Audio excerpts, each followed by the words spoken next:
જય દ્વારકાધીશ મિત્રો, જય Hind, welcome to the Gir world. તો મિત્રો તમારું બધાનું સ્વાગત છે અમારી ચેનલમાં લાયન્સ ઓફ ગીરમાં। તો મિત્રો આપ સૌ જાણો જ છો કે હમણાં કીર્તિ પટેલનો વિવાદ ચાલુ છે।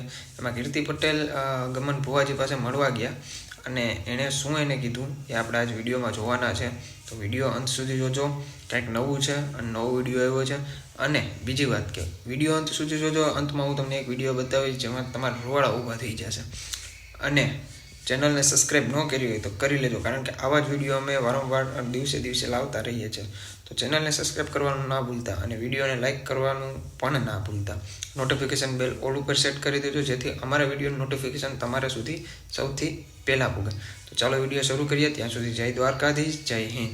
પણ મારી સત્યની લડાઈમાં કોઈ મને સાથ આપ્યો કે ના આપ્યો, પણ આજે હું ગમન ભુવાજીને ત્યાં આવી છું અને જેને પણ સમાધાન માટે કોલ કર્યો હતો એ વ્યક્તિ તો ભલે ફરી ગયો, પણ આજે મને ગર્વ છે કે ના, સાચા માણસ પણ દુનિયામાં છે। ભુવાજી, તમને સમાધાન માટે કોલ આવેલો કે નતો આવેલો? બસ આટલું જ મારે જોતું હતું ને। હું આજે દીપુમા પાસે એટલું માંગુ છું, જો આ મેટરમાં હું સાચી હોય ને તો મારી જીત થવી જોઈએ। નમસ્કાર મારા વાળા ચાકો મિત્રો, જય દીપોમાં, જય માતાજી। મિત્રો, બેન આપણે કંઈ છે નહીં, એટલે ખોટા કોઈ વિડીયો એડિટિંગ કરીને કોઈને યુટ્યુબમાં ચડાવવા નહીં। બધાને નમ્ર વિનંતી છે, મારા ચાહક મિત્રોને, સમાજને, 18 વર્ણને, બધી સમાજને, મારા જેટલા પણ ચાહક મિત્રો છે, મારા સેવક છે, દીપોમાના ભગત છે, જેટલા બી છે, તમે આટલી બધી લાગણી દર્શાવી એ બદલ ખૂબ ખૂબ આભાર। બેનને પણ કંઈ છે નહીં, આપણે પણ કંઈ છે નહીં, એ એમની પર્સનલ વાત છે, હતું જ નહીં ક્યારે અને ક્યારે હતું જ નહીં।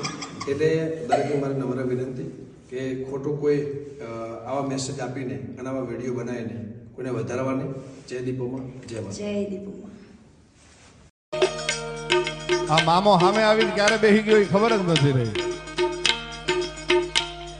વર્ષો પહેલા અમે બે ભાઈઓ જુગલબંધી કરી હતી, વર્ષો અમારે થઈ ગયા કે અમે જુગલબંધીમાં બેઠા નથી। તો આજ એને હું કહું કે હવે મામો ભાણેજ બે હારે સભા કરાની જમાવટ કરીએ, એટલે દુનિયાના મનમાં બીજું બધું હોય નીકળી જાય, આવી જાય।